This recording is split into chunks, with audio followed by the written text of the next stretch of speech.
todos mis hermanos. Este es un domingo muy especial. Yo creo que hay varios motivos para que sea especial. Primero, porque es un regalo más de Dios, un día más que Dios nos regala a cada uno de nosotros. Segundo, porque es el día del Señor. Normalmente nosotros el domingo, como cristianos, lo dedicamos al Señor y eso ya es especial también. Pero además hoy es el último domingo del mes de octubre y el último día del mes de octubre, 31 de octubre, en que además nosotros conmemoramos el aniversario de la Reforma Protestante. Hoy estamos cumpliendo 504 años de la Reforma Protestante. Y además de eso, es un domingo de transición para nosotros en el hilo de nuestras series de este año, Reflejo Unidad Divina, porque hoy es el tránsito de la serie 5 a la serie 6. Por lo tanto, hoy celebraremos también juntos la Cena del Señor. Así que, como pueden ver, mis amados hermanos, hay abundantes motivos para considerar mucho más especial este domingo. Y especial es que usted y yo estemos en la casa del Señor. Como ustedes bien saben, nuestro tema del año es Reflejo Unidad Divina. Ya hemos completado 5 series, nos falta solo la última, la sexta, y luego que viene una serie de transición para terminar el año 2021 e ingresar al 2022. Entonces, hoy tenemos un tema especial, un tema diferente, pero que no deja de ir relacionado con todo lo que hemos estado hablando. No podemos distanciarnos mucho de todo lo que hemos manejado, pero sí es un tema exclusivo y hemos intitulado este mensaje El justo vive por fe. El justo vive por fe. La Iglesia de Jesucristo, mis hermanos, comenzó hace 2021 años. O sea, todo lo que vamos de la época cristiana es la historia de la Iglesia. Y todos nosotros sabemos cómo comenzó la Iglesia, cómo fue el boom de la Iglesia allá en el día de Pentecostés, con milagros, con hablar en lenguas y con que los discípulos que inicialmente estaban, que no solo eran los 12, habían 120 por ahí, que eran los fieles del Señor, empezaron a hacer la obra y fue creciendo y expandiéndose a lo largo y ancho de las naciones, y por 2021 años la Iglesia ha permanecido haciendo la obra del Señor. Tristemente, en el trayecto de los años, el propósito original de la Iglesia fue pervirtiéndose un poco, fue tomando un rumbo diferente e incursionando de manera, digámoslo así, insistente en lo que era el poder material y el poder político, sumado obviamente a prácticas que no eran respaldadas por las Escrituras, incluso que contradecían las Escrituras. No vamos a entrar en mucho detalle, pero obviamente que, en resumen, se estaba dando mayor importancia a las obras que a la fe. Y entonces ahí vino en el siglo, ya entre el siglo XII, siglo XIV más o menos, vino algunos indicios ya de movimientos que se levantaron para corregir la situación. En el siglo XIV, precisamente, un hombre de nombre John Wycliffe y Jan Hus, son nombres alemanes, me parece. Ellos ya habían iniciado algunos movimientos reformadores o de protesta, digámoslo así, pero fue en el siglo XVI con Martín Lutero, nombre que tal vez nos suena más, se afianzó ese movimiento reformador y fue continuado después por otros. Así que cuando hablamos de Martín Lutero, no es el único reformador. Hay otros antes que él que tuvieron ya visos de querer corregir la situación y posteriormente otros que la continuaron, y este movimiento se fue regando por los principales países de Europa en aquel momento, y fue así como nació la iglesia que se conoce desde la otra parte como la iglesia protestante, que somos nosotros, somos la iglesia evangélica. Que somos católicos, ciertamente, hermanos, porque la palabra católico quiere decir universal, pero somos iglesia evangélica, católica y apostólica, porque seguimos las enseñanzas de los apóstoles. Entonces, mis hermanos amados, ahí fue donde comenzó, en el siglo XVI, y uno de los actos más relevantes que se recuerdan y se reconocen de Martín Lutero es que él clavó sus 95 tesis en la puerta de la iglesia de Wittenberg en Alemania. Las 95 tesis no son otra cosa que cuestionamientos a las cosas que él, de acuerdo al estudio de la palabra, había considerado que estaban mal. Y ese acto fue realizado el 31 de octubre de 1517. Por eso cuando hacemos la resta, 2021 menos 1517, todos rápidamente podemos saber que da 504, que son los 504 años que está celebrando hoy la Reforma Protestante. Todo este movimiento representó una protesta para la iglesia tradicional, por eso nos denominan protestantes. Y ese emergente movimiento se llamó así, pero mis hermanos, la idea entonces de los reformadores era rescatar la esencia de la fe, la esencia de las Sagradas Escrituras, para caminar otra vez en ellas sin apartarnos.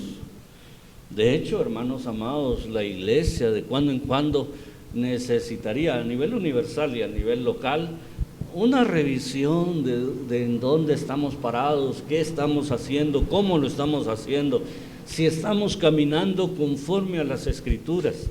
Porque puede incluso a nosotros en este tiempo pasarnos lo que le pasaba al pueblo de Israel. Era el pueblo escogido de Dios, era el pueblo del Señor. Eran los que el Señor había elegido para ser un modelo universal a las naciones. Pero de repente ellos le daban la espalda a Dios. De repente ellos dejaban de hacer las cosas que Dios quería y empezaban a hacer todo lo malo. Dice en el libro de Jueces, hemos estudiado todo eso en detalle. Empezaban a hacer lo malo delante de los ojos de Dios y se iban tras otros dioses. Se iban tras los ídolos y adoraban a los ídolos. Y eso no pasaba de la noche a la mañana, era un proceso degenerativo que se iba dando con el paso del tiempo. Por eso, imagínense usted, en 1517 años la iglesia se fue degenerando de aquel origen glorioso que tuvo en Pentecostés, en Jerusalén obviamente. Pero entonces hoy por eso vamos a hablar de este tema, el justo vive por fe, porque una de las piedras angulares de la Reforma es que Martín Lutero se encontró de cara con este versículo o este pasaje que hoy vamos a leer, Romanos capítulo 1, versículos 16 y 17. Ahí se originó todo, ahí fue donde él se dio cuenta, bueno, ¿y qué estamos haciendo con la fe? ¿Dónde la hemos dejado? Hemos dado lugar a otras cosas y estamos olvidando la fe. Así que entonces, mi hermano, si ya está en Romanos 1, 16, por favor, hagamos juntos nuestra confesión bíblica. Pongámonos de pie de una vez si gustan. Y vamos a hacer primero la confesión bíblica y luego leemos estos dos versículos. Esa será la base para una corta reflexión, ya que hoy también tenemos el privilegio de participar de la mesa del Señor. Entonces decimos, mi Biblia es la palabra de Dios. Revela a Jesucristo mi Salvador, quien nació, murió y resucitó para salvarme del pecado y condenación. me enseña de la fe, santidad y amor para predicar su gracia y perdón, desde mi familia y congregación hacia la nación y toda la creación. Y el pueblo de Dios dice: somos casa, somos familia, somos iglesia, busca a Dios y reflejamos unidad divina. ¿Qué les parece si leemos juntos estos dos versículos? Tal vez no nos perdamos en la sincronía si leemos estos dos versículos, hermanos. Dicen así, lean conmigo en voz alta: porque no me avergüenzo del Evangelio, porque es poder de Dios para salvación a todo aquel que cree, al judío primeramente y también al griego. Porque en el Evangelio la justicia de Dios se revela por fe y para fe, como está escrito: mas el justo por la fe vivirá. Tomen su lugar. Estos versículos creo que algunos de ustedes hasta de memoria se los saben. Porque no me avergüenzo del Evangelio, porque es poder de Dios. Dos cosas vamos a destacar entonces en los próximos minutos de este precioso pasaje de la carta escrita por el apóstol Pablo a los hermanos de la iglesia que estaba precisamente en Roma. Por eso se llama la iglesia o la carta a los romanos. El primer versículo, el 16 que leímos y que es el que más sabemos de memoria, dice: porque no me avergüenzo del Evangelio, porque es poder de Dios para salvación a todo aquel que cree, al judío primeramente y también al griego. Tenemos que entender primero que nada, hermanos amados, qué es o qué significa la palabra vergüenza, porque tal vez a veces no la entendemos. Y si no lo entendemos, no vamos a entender el versículo y el pasaje. La palabra vergüenza, según el diccionario, es el sentimiento de incomodidad producido por el temor a hacer el ridículo ante alguien o a que alguien lo haga. Repito, es el sentimiento de incomodidad producido por el temor a hacer el ridículo ante alguien o a que alguien lo haga. Si yo dijera: Mana Zairita, ¿nos quieres venir a interpretar esa canción que una vez nos interpretaste aquí, que se llama Océanos? ¿Pasaría, Zairita? ¿Sí? ¿Te animas a pasar? A ver esa recha, no tiene vergüenza. Y si le digo: hermana Janet, puede venir acá y decir de memoria Romanos 1:16, ¿lo haría? Es que esa es la vergüenza. Bueno, Zairita me quedó mal, debía decir no, hermano, pero dijo que sí. Como una vez que me pasó a mí aquí mismo, ¿verdad? Que yo dije, hace años de eso, estaba predicando sobre aquel pasaje de: el que esté libre de pecado, que tire la primera piedra. Y entonces yo les dije: hermanos, si alguno de ustedes está libre de pecado, porque en ese tiempo estaba muy de moda que estaban quemando a los delincuentes y así en las calles, ¿verdad? Y todo eso. Entonces el tema fue el que esté libre de pecado, que encienda el fósforo, fue mi tema. Y yo le digo: hermanos, traje una cajita de fósforo, algunos de ustedes que se sientan sin pecado, ¿quieren venir a encender el fósforo? Y se levantó un joven y vino a encender el fósforo. Yo dije: nadie se va a animar, pero siempre hay alguien osado, hay alguien que está bien, gracias a Dios por eso. Pero eso es la vergüenza, hermanos, cuando le dicen: mire, ¿me puede hacer favor de esto? Ay, no. ¿Quieres cantar, Zairita? Ay, no, es que no he ensayado. El temor a hacer el ridículo, esa es la vergüenza, el temor a quedar mal delante de las personas. A mí ya me dio más vergüenza que a ustedes, imagínense. Esa es la vergüenza. Y entonces cuando el apóstol dice aquí: porque no me avergüenzo del Evangelio, está diciendo: yo no tengo temor a quedar mal por causa del Evangelio. Y para ser más puntuales necesitamos entender en qué contexto se desenvolvía él. No era un contexto histórico como el nuestro, que nosotros, yo podría decir, mis amados hermanos, que nosotros estamos en la gloria, porque usted habla con alguien que no es cristiano y le dice, a mí me gusta el evangelio, o hasta tal vez le tire sus flores. Usted es evangélico. Sí, los evangélicos son unas grandes personas, usted. Pero él está en un contexto en que decir que era cristiano, que era evangélico, era un motivo de rechazo, motivo de hostilidad. Entonces la vergüenza que podían sentir ellos era que su vida misma pudiera ser puesta en riesgo. Y el apóstol, y él mismo había estado en el otro equipo, él había estado del otro bando, y él mismo había promovido la persecución de los cristianos. Entonces él desde los dos lados sabía perfectamente a qué se estaba refiriendo cuando decía, no me avergüenzo del evangelio. Ahora que él lo predicaba, ahora que él lo promovía, entonces él dice, no me avergüenzo de predicar el evangelio. No es tanto de decir soy evangélico, sino de predicar aquel evangelio. De eso no se avergonzaba él. No tenía temor ni a hacer el ridículo, ni a que su vida corriera peligro por causa del evangelio. Porque además, dice él aquí, el evangelio ahora ya me di cuenta, diría el apóstol, que es poder de Dios. Poder de Dios. Pero no para enfrentar a los enemigos, así por así, no. Es poder de Dios para salvación. Entonces, si yo me avergüenzo, muchos van a dejar de ser salvos. Era el pensamiento del apóstol aquí. Si yo me avergüenzo, muchos dejarán de alcanzar la salvación. Entonces dice él, yo no me avergüenzo.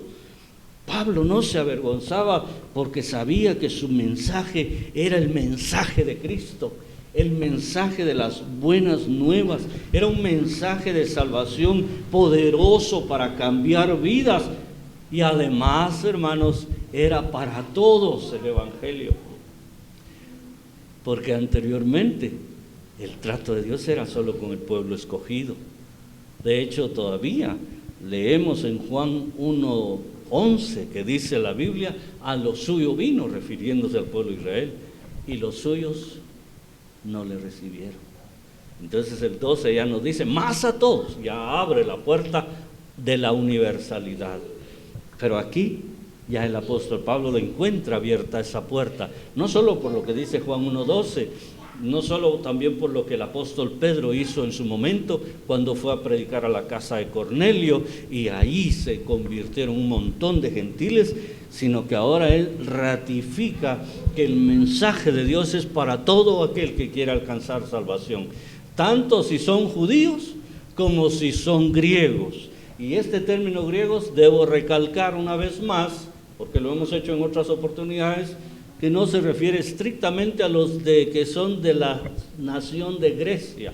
En este contexto, en este escenario, el ser griego significaba simplemente no ser judío. O sea que podía ser de cualquier otra nacionalidad. En cierta forma era un sinónimo de gentil, un sinónimo de aquellos que no eran judíos.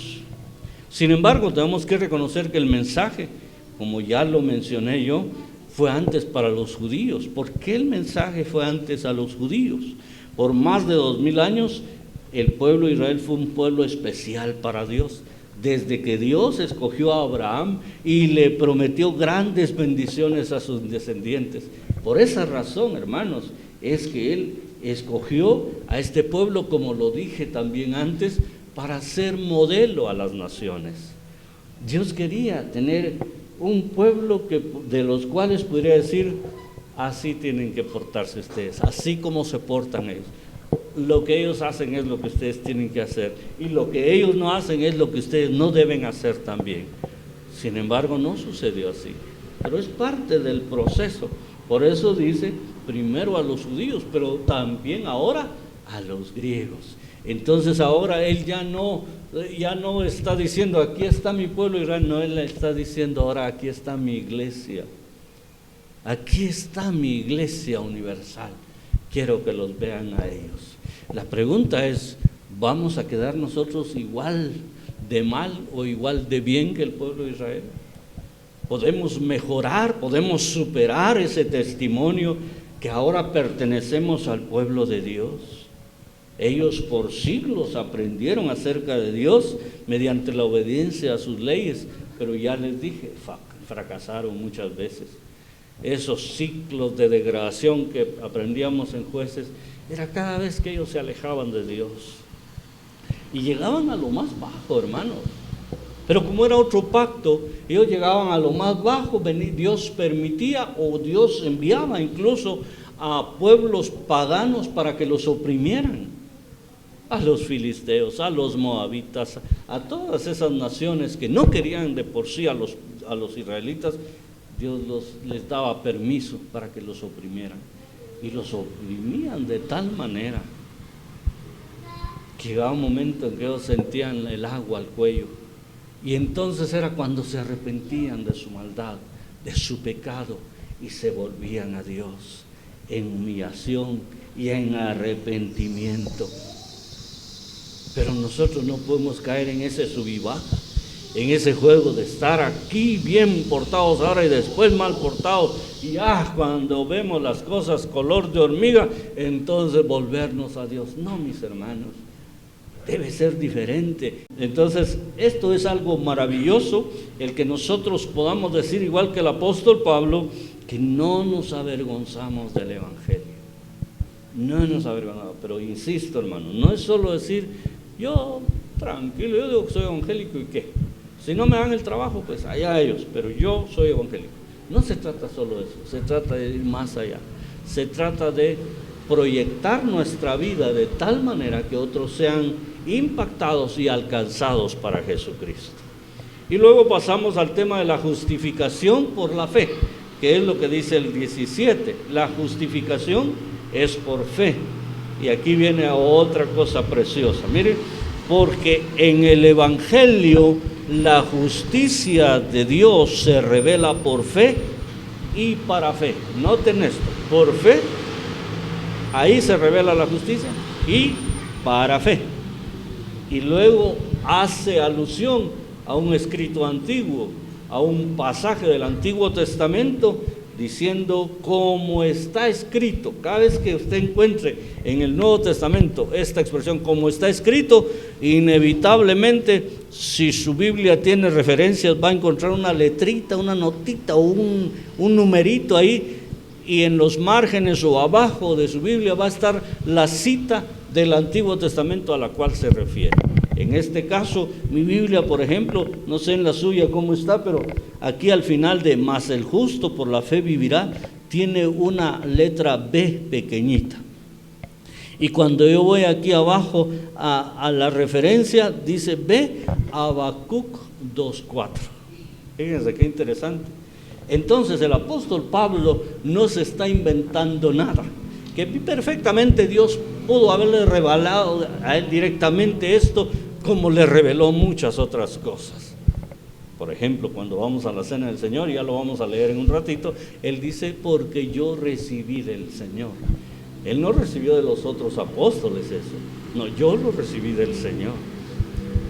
Pero no, en este caso dice él, como está escrito. Y el profeta Habacuc fue el que dijo aquellas palabras. Pero veamos qué es lo que tiene de implicación para nosotros este pasaje. Porque en el Evangelio, por esa razón también él no se avergüenza del Evangelio, porque en el Evangelio la justicia de Dios se revela por fe. Primero quedémonos ahí, se revela por fe. La Biblia, si nosotros vemos siempre en Romanos capítulo 3, versículo 10, dice que no hay justo ni aun uno. Es decir, que la justicia nosotros difícilmente la podemos alcanzar por hechos humanos o por razones humanas o por capacidad humana. Difícilmente podemos ser declarados, pero qué justo es ese Señor. Y los vecinos le dicen, hola, a usted le hubieran puesto de nombre justo mejor. Y cuando entra a la casa, la esposa lo primero que le dice, tan injusto que fuiste conmigo. No me diste un besito cuando te fuiste temprano. Fácilmente caemos en injusticia. Por eso la Biblia dice, no hay justo. O sea, desde la perspectiva perfeccionista humana, no hay nadie que pueda decir yo soy justo, aunque debemos reconocer que la Biblia en algunos pasajes se refiere a hombres como justos. En el caso de Job me parece que se dice que era un hombre perfecto y justo, recto, apartado de Dios, apartado del mal y dependiente de Dios. Pero entonces, tomando en cuenta que la justicia humana es difícil alcanzarla, el apóstol aprovecha eso mismo para decir, el Evangelio a mí no me avergüenza tampoco, porque la justicia que da el Evangelio de Dios se revela por fe, es decir, solamente podemos alcanzar la justicia por fe, por creer en Jesucristo.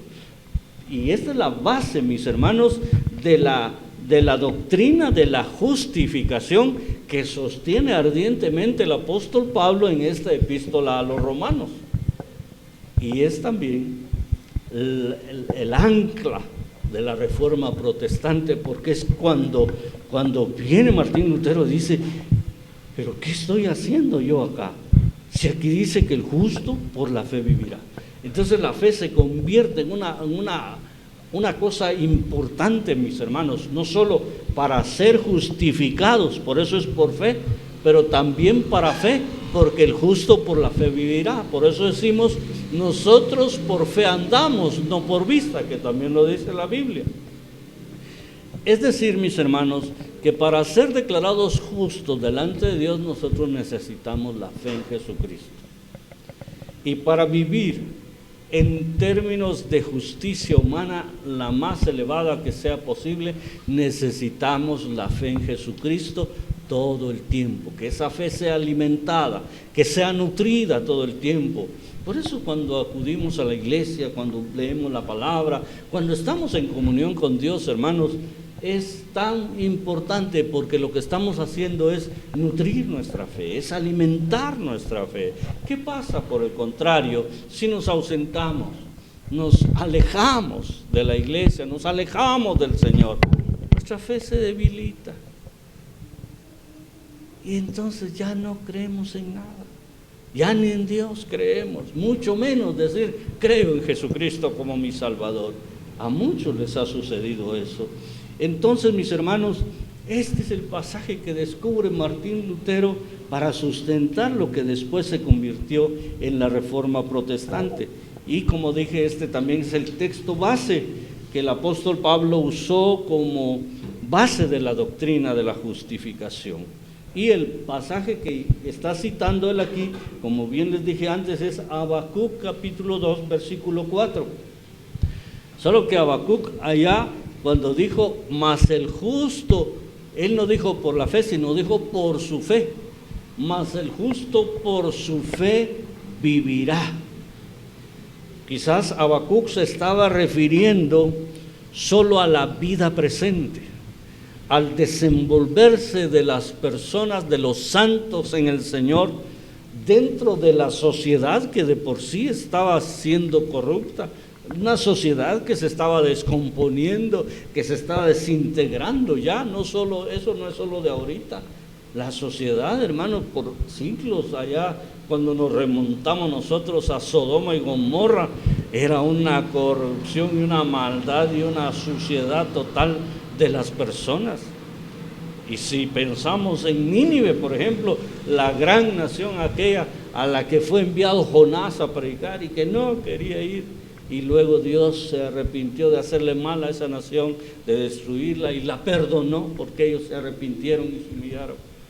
Hermanos, toda esa maldad ya existía, y por eso Habacuc dice, hay en medio de toda esa gente, hay personas justas, tal vez no en el sentido de que pudieran ser, como dije antes, perfectos, pero sí que por ser temerosos de Dios actuaban de la manera más apegada a las leyes divinas. Y entonces él estaba hablando de su conducta terrena y su conducta presente en esta vida. Pero cuando Pablo cita este pasaje, que ya no dice por su fe, sino por la fe vivirá, El justo por la fe vivirá. Ya Pablo está ampliando el concepto, no solo hacia la vida presente, sino a la vida eterna. Porque la fe en Cristo, hermanos, nos da pie para recibir gratuitamente la salvación que nos conduce a la vida eterna con Cristo Jesús, y a la vez nos da fortaleza y nos da seguridad de que podemos conducirnos decentemente y dignamente entre los hombres y las mujeres de este mundo en este tiempo presente. Como podemos ver, mis amados hermanos, y como diría el pastor Rick Warren, todo comienza y termina con Dios. Yo puedo decir hoy, todo comienza y termina con Jesucristo.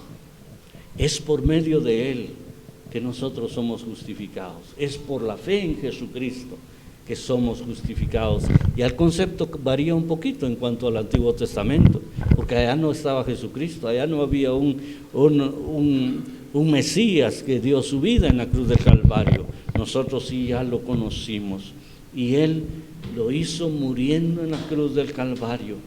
Él anticipó su sacrificio a sus discípulos, representando su cuerpo en el pan y representando su sangre en el vino.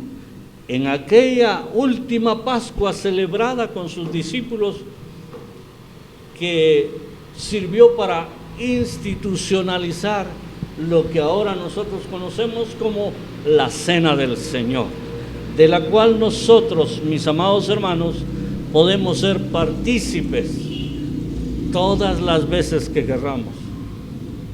La Biblia no establece que la Cena del Señor deba ser celebrada cada cierto tiempo.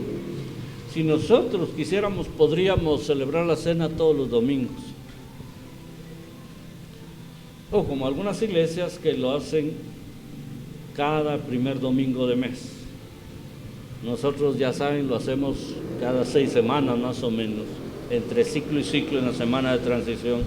Pero lo importante no es la cantidad de veces que lo hagamos, es que entendamos que todo esto es por fe y para fe. Es por fe, porque por fe nos acercamos nosotros a Jesucristo, pero es para fe, porque nos sirve como combustible para seguir enfrentando los retos, los desafíos de la vida presente. Así que yo quiero invitar a mis hermanas diaconisas que me ayuden, por favor, y en este momento nosotros vamos a participar de la Cena del Señor. Solo antes de que ellas pasen, vamos a hacer una oración agradeciendo al Señor, porque ahora podemos decir que somos justos, porque vivimos por fe. Señor, te damos gracias, porque cuando tu amado Hijo, Señor, fue a la cruz del Calvario, Él antes reunió a sus discípulos y les mostró, Señor, la manera en que a partir de ahí celebrarían la cena de Él, la cena del Señor. Y 2021 años después nosotros lo seguimos haciendo, pero desde hace 504 años, Señor, nosotros nos volvimos a la fe. No que las obras no sean buenas, pero no son el protagónico de nuestra salvación. Y Señor, gracias, porque el participar de tu mesa es un privilegio para nosotros, un privilegio que todos deberíamos anhelar, desear. Y gracias, Señor, porque en estos elementos que tenemos aquí frente a nosotros, este pan y este jugo de uva, Señor, están representados tu cuerpo y tu sangre preciosa que fue derramada en la cruz del Calvario. Pedimos que perdones toda clase de pecados que hayamos cometido y que no hemos confesado. En este momento, hermano, hermana, usted lo puede hacer ahí en silencio delante de Dios, si hay algo específico que debe mencionar. Y Señor, te pedimos que nos limpies y que nos hagas dignos de participar de tu mesa en esta mañana. Gracias, mi Señor, por tu cuerpo y por tu sangre. En el nombre de Jesús. Amén y amén. Y usted que nos está viendo ahí en diferido, mi amado hermano, mi hermana, puede también celebrar esta mañana la cena del Señor. Usted se preparó con pan y con vino o jugo de uva como lo hacemos nosotros. En este momento puede prepararlos ahí con su familia para participar de la cena del Señor. Si ya todos tienen los elementos, hermanos, en actitud de oración nos acercamos al Señor y recordamos lo que mencioné antes, que el apóstol Pablo dice: porque yo recibí del Señor lo que también os he enseñado. Que el Señor Jesús, la noche que fue entregado, tomó pan y habiendo dado gracias, lo partió y dijo: tomad, comed, esto es mi cuerpo, que por vosotros es partido, haced esto en memoria de mí. Les invito a que comamos el pan en memoria de Jesús.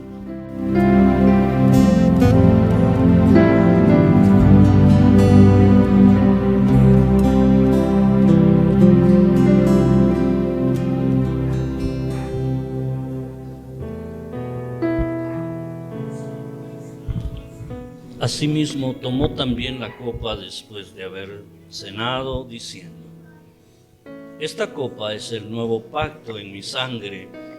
Haced esto todas las veces que la bebiereis en memoria de mí. Les invito a que bebamos la copa en memoria de Jesús.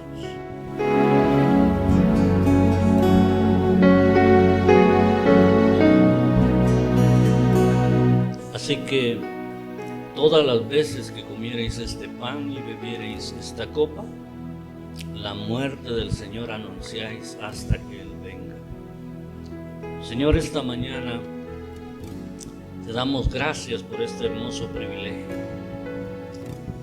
Porque, Señor, no solamente lo dejaste instituido, sino es una ordenanza para nosotros el recordar ese hecho que cambió radicalmente la posibilidad de nuestro destino eterno, por fe y para fe. Creemos, Señor amado, en Jesucristo, creemos en su sacrificio y creemos que es válido para darnos salvación y vida eterna.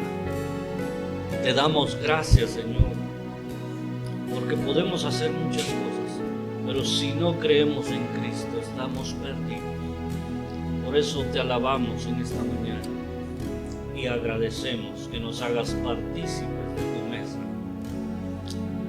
Ayuda a nuestra fe, Señor, para que podamos seguir caminando triunfalmente por esta vida, con dignidad, honrando tu nombre, honrando tu palabra, honrando, Señor, a tu iglesia, caminando hacia nuestro destino eterno, con la cabeza en alto, Señor. Gracias, oh Dios bendito, en el nombre poderoso de Jesús, nuestro amado Salvador. Amén. Muchas gracias por ver este video, nos ayudarías mucho si puedes compartirlo en tus redes sociales y dejándonos un like y un comentario si lo deseas. Que Dios te bendiga.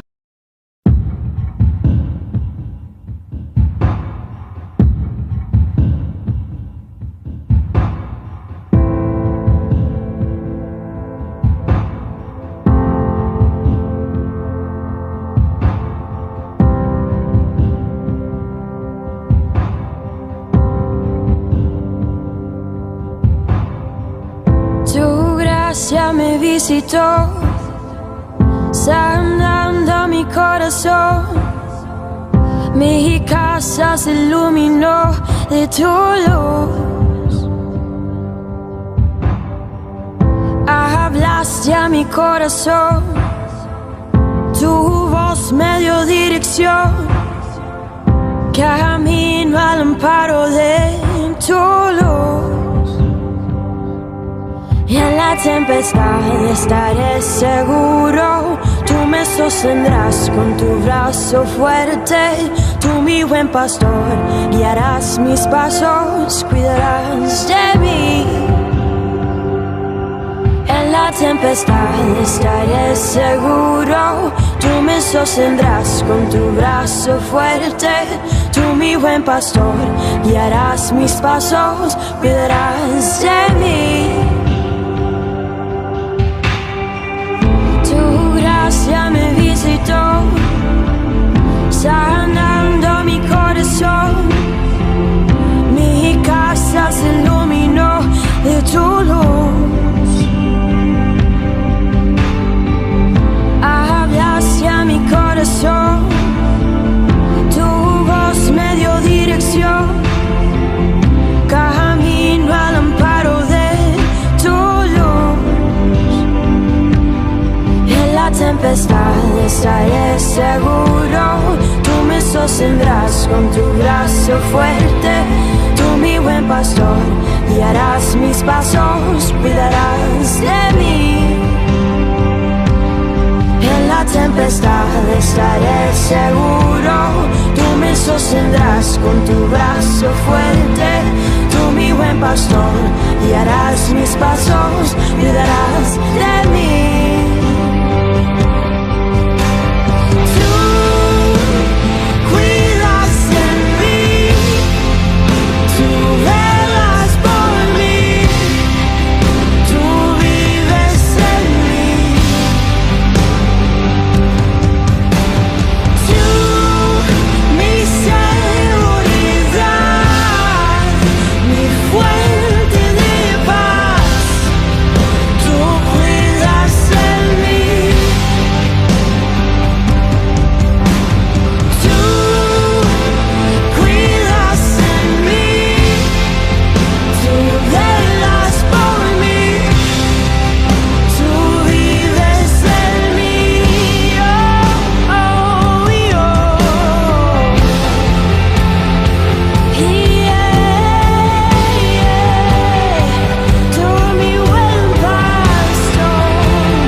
Estaré seguro, tú me sostendrás con tu brazo fuerte.